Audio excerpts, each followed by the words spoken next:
basically just an overview of Amazon posts. It's essentially an Instagram on Amazon.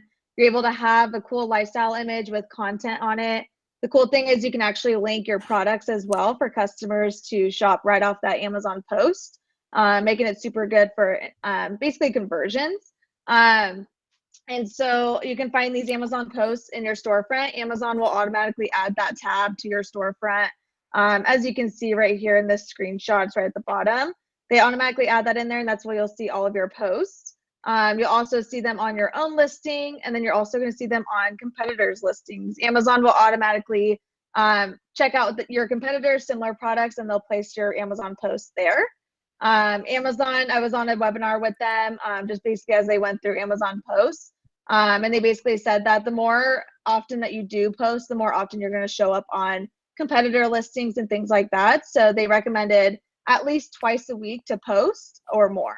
And so it sounds like you guys are all doing Amazon posts, but basically what they typically recommend as far as the requirements for the image size, 640 by 320 pixels or larger. The aspect ratio is between 1:2 and 2:1. File format, either JPEG or PNG. Color format, it doesn't really matter, but just RGB. Things to roll out with Amazon posts.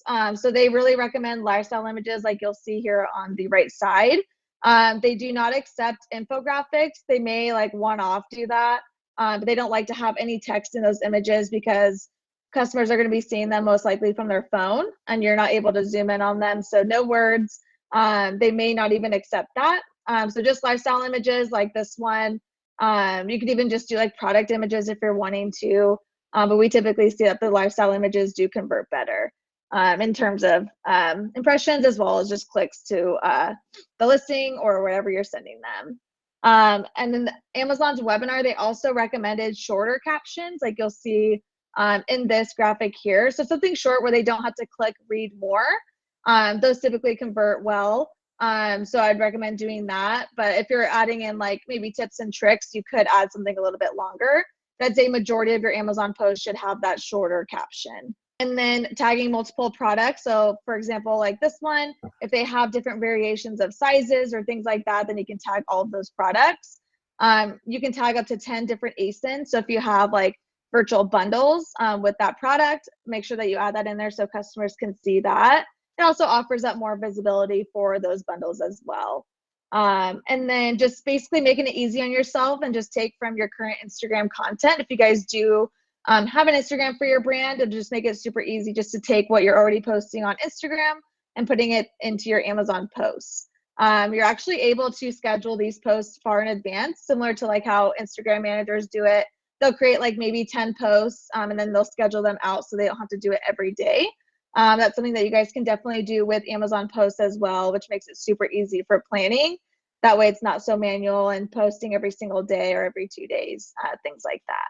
And then a common question is, why should you use Amazon posts? One is to increase your Amazon followers. So Amazon customers can actually follow your brand through your storefront and through your Amazon posts.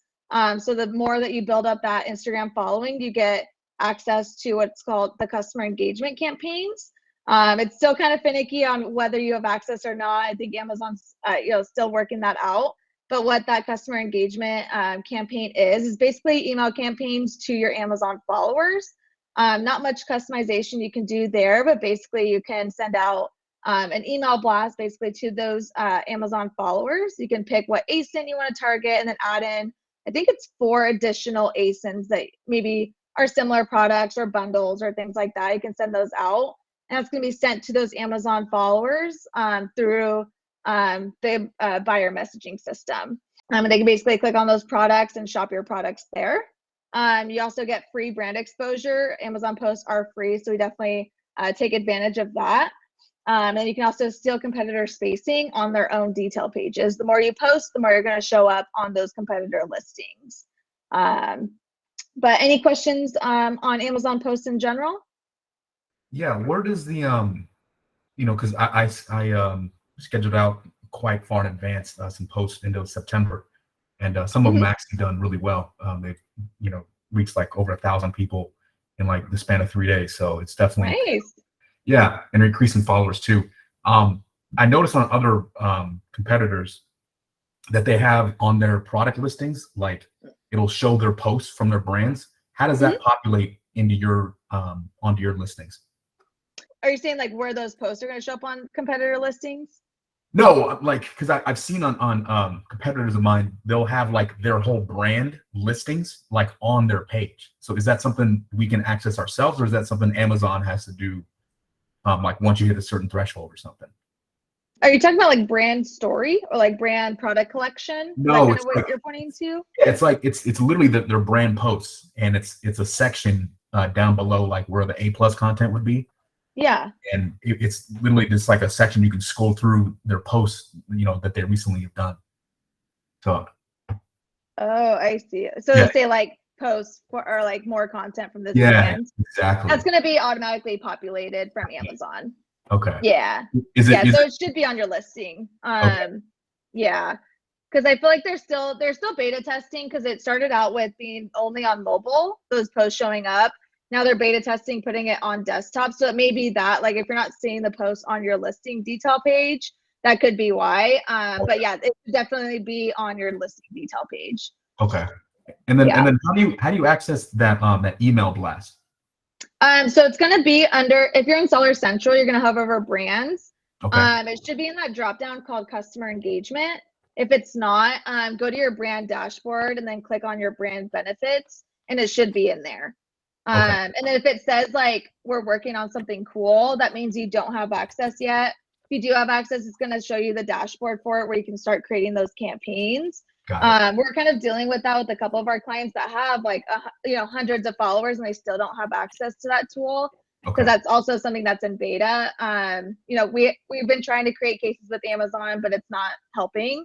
Okay. So it's almost like just a waiting game. You can create a case if you want, just to kind of get their eyes on it. But it's just kind of a matter of time when you get access to it. Okay. Okay. Perfect. Thank you. Yeah.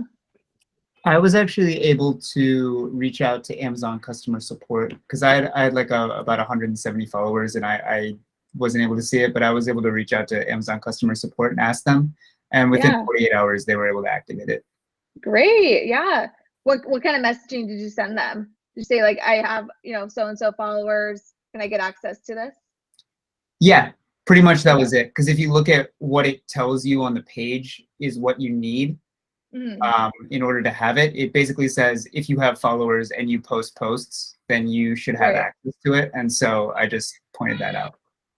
Nice. Okay. Spencer, maybe try that. Okay. Where you're just kind of showing them like you have followers, you have posts, and whatever requirements. Go ahead and create a case with Amazon and just kind of see if they can give you access. Okay. Yeah. I mean, it's certainly not 170, but I think it was 4 the last time I checked. So. Yeah. Yeah. And we've had sellers that have around, 10 and they got access to the tool. Okay. So it's just a matter of when. They really recommend having like 1,000 followers, and that's kind of the initial number of followers that we thought that you had to have in order to get access to this tool. But now we're seeing that being more flexible. So it's definitely worth trying.